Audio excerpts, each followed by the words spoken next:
lines. Let's start with the trenches. There are 7 major trenches surrounding the Philippine archipelago. These are subduction zones, places where one tectonic plate is being forced beneath another. The Manila Trench runs along the western coast of Luzon in the South China Sea.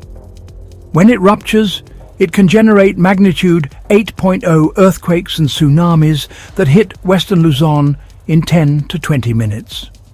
The East Luzon Trench runs along the eastern coast, facing the Pacific Ocean. It's capable of similar magnitude quakes and tsunamis hitting the eastern coast.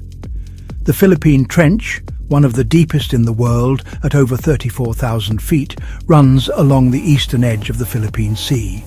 It's farther offshore, but still threatens the eastern Philippines. The Cotabato Trench sits off the southwestern coast of Mindanao. It killed 8,000 people with a tsunami in 1976, and it's capable of doing it again. The Negros Trench runs through the central Visayas between Negros and Cebu.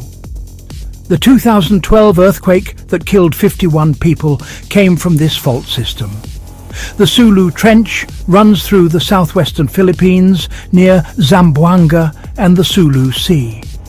And the Philippine Sea Plate itself, a massive tectonic boundary where multiple trenches converge. These trenches don't just threaten tsunamis. When they rupture, the entire region shakes. Magnitude 7.0, 8.0, even 9.0 earthquakes are possible. And because the Philippines is an archipelago, thousands of islands spread across hundreds of miles, there's no safe zone. Every region is vulnerable to at least one of these trenches. But the trenches aren't the only threat.